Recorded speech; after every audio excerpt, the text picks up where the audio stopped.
I've got a very simple design pattern for this panel. I have these figures in a compositional shape together here, and then I've outlined them all the way around with a dark lighting pattern that opens up here to draw your eye into the middle, and I've got elements in the foreground to frame the panel. Last time we sketched a reduced size layout of our page. Then in the premium course, we cleaned up our layout, transferred it to the full-size page, and tightened it up piece by piece.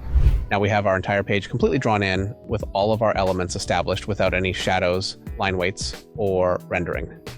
At this stage, it can seem very daunting knowing where to begin in placing your shadows and bringing this up to a finish. And I'm not going to worry about broad lighting right now. What I'm going to do, and I'll start at something very easy, I know that my lighting is coming from above, and so I'm just going to start shadowing underneath things, and I'm just adding line weights. I'm going to want this to be dark here, and I'll just jump around and slowly start to establish line weights underneath different objects before I worry about heavy shadowing or anything like that. And I can just slowly go through, and because I know I'm just going underneath things, this is very, very easy to do. And so I'm starting to add a little bit of depth to my picture. I'm so far doing it without really having to engage my brain at all and start making decisions compositionally about my lighting. I start to do the same thing with my figures. Under his leg here is going to be darker. I'm pressing pretty hard. I don't know if I recommend that necessarily, but I tend to. Very difficult for me to stop doing that. I've been doing it for many years. And it's at this stage I can really start to clean up my detail. And I'm still just working with line weight as much as I can, not going into the detail of the figures themselves. And you can see already how much this pops, even though I haven't added any shadowing or any real extra detail to my figures. I'm just working with line weight in this area versus my foreground, which I've so far left alone. And so let's start to go into my foreground. I'm going to want to be a little thicker with this line because it's closer. And so the closer that I get to the camera, the thicker I want my line to be around things. And the further it goes into the background, I keep my line much thinner, and that really pushes things back. You have to be very careful. It's easy to inadvertently put a very thick line on something in the background, and it can really flatten an image. And now I've got my foreground fairly well outlined. That brings it pretty far, and you can see how much all of a sudden now that pops out. And we're just working our way through this, and once we get this, I'll start to work on some more compositional lighting. And really, with this kind of debris and garbage here, I'm not really so much drawing elements as I'm just drawing shadows. So effectively, it's one element. This would be this one over an element below. And so it's casting a shadow down, and then the shadow is thinner on this element because it's closer to this element that's above. And then I can draw a shadow here. I can cross over this one and get that same effect with something underneath. And you can see I can very quickly get a lot of dimension. If you want to follow along with me as we design our own comic page, head on over to proko.com/comic page and sign up for the course. We'll have more lessons and go much further in depth into what we learned here. We'll be posting premium episodes regularly, so I hope to see you there. And Stan actually has a whole section on line weight in his Drawing Basics course too, if you want to check that out. Before I move into the background and do anything else with that, I'm going to go ahead and finish my whole foreground. And I'm going to start here because this will be my most detailed area. I'm going to want to keep it fairly dark because this will be my focal point. And also because I want my light to be on my main figures, I can shadow these elements out this way. And so I'm creating a bit more of a localized light, something I like to avoid, but compositionally I think it'll be stronger if I shadow this side of these elements here, and it will frame these people here. And I think that's going to work. So let's just go for it. And so I'm starting to work into compositional shadow right now. I really want this whole area to be dark, so we focus over here. And so I'm drawing in my garbage cans. I'm drawing heavy shadow, and then it'll lighten to lighter shadow as it goes around, and that'll give it some turning. And I have the option, instead of drawing shadows like this, I could just use X's, and that'll let an inker know that I want an area to be dark.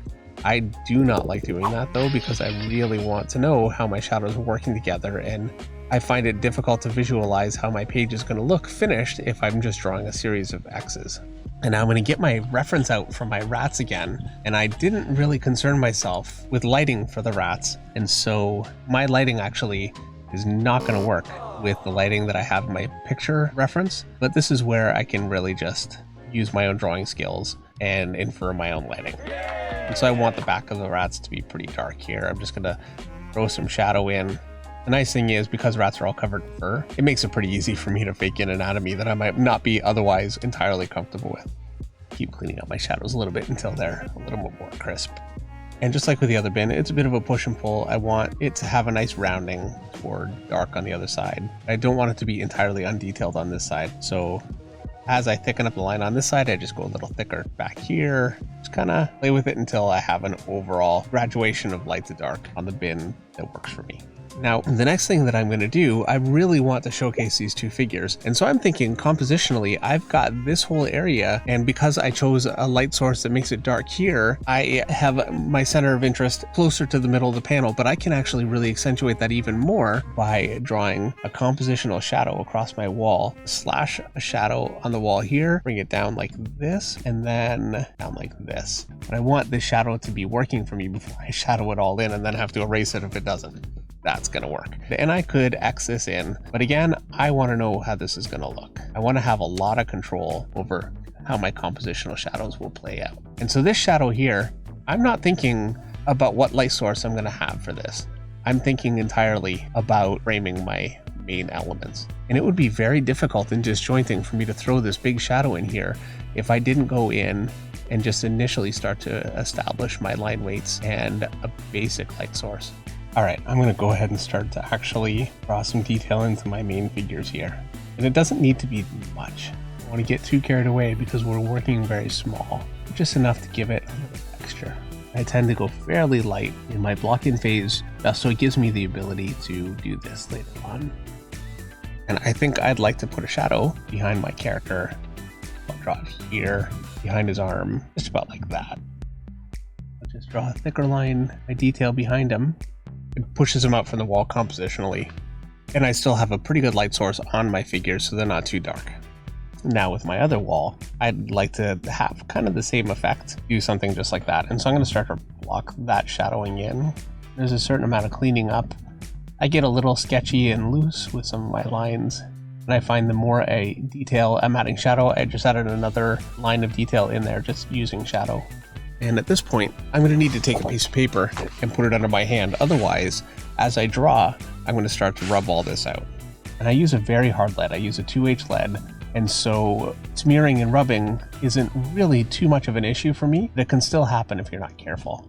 And I try as much as I can to delineate a shape and then shadow inside that shape. It's much more effective than trying to just light a shape with no defined outline.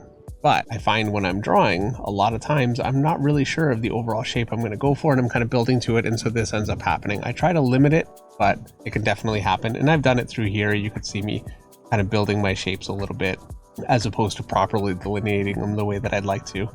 And now I've got some detail on this pipe. I'm going to start shadowing some of that, adding some line weight, basically. Line weight here, here. I don't need too much, just to give it a little character. And now that I have the rest of my foreground blocked in with shadow, I'm going to go back into this area and just improve my line weights to really pop it and make sure that it separates. I could go completely dark with this whole thing and just shadow that whole area out, but I feel like that would kind of flatten my shot, and I really want my pipes to really drive your eye into that image. So now I'm going to turn my page sideways because I'm going to start putting shadowing underneath my windows, just like this, pretty lightly because this is far in the background. Clean these shapes up just a little bit. I'm conflicting a little bit with my ladder here, but it's not really an important element. I just don't want it to get completely lost, but if it blends a little bit into the background behind it, it's all right. I feel like I have a bit of a tangent there. I just lift that above it a little bit. That kind of helps. Here I can just go a little bit cleaner and tighter with my lines, and it's a bit of an assembly line. I add detail to one window and I just carry it through. And I could add more detail and shadowing into these windows, but I don't want to conflict with my figures, and I want my background to be very light. I'm just going to leave those alone. I think they're small enough that it should be fine. I'm going tighter with this, but it still pencils, and it still is inherently a little bit loose, or at least it certainly is for me. And so there's a certain amount of reliance on your inker to be able to understand what you're putting down Unless you are absolutely perfectly clean, that is incredibly difficult to do with a pencil and certainly very difficult to do on a schedule. And so for this panel, I haven't added any rendering at all. This is entirely just shadowing and detail. And I could do that just a little bit. I think it's a mistake in panels like this to get overly rendered because there's already so much detail, but I could put just a little bit of rendering just to accentuate the light, maybe some of the form on some larger shapes like these boxes. But I want to be very careful with it. I don't want to be very clean with it, but I want to be precise with it. It's very easy to just start getting a little bit muddy with your detail. And that's going to be panel 1. I've got a very simple design pattern for this panel. I have these figures in a compositional shape together here, and then I've outlined them all the way around with a dark lighting pattern that opens up here to draw your eye into the middle. And I've got elements in the foreground to frame the panel. And I try to layer my darks and lights as much as I can as I go through dark, and then I've got light, I've got dark, and then light. It pushes it back and gives you a lot of depth and dimension with your shadowing, and I try to do that as much as I can through the picture, all while maintaining a relatively basic compositional framework. As always, if you want to follow along with me as we make our own comic page, head over to proco.com/comic page and sign up for the course. We'll have more lessons and go further in depth into what we've learned here, and we'll be posting new premium episodes regularly, so I hope to see you there. Thanks for joining me. I'll see you next time.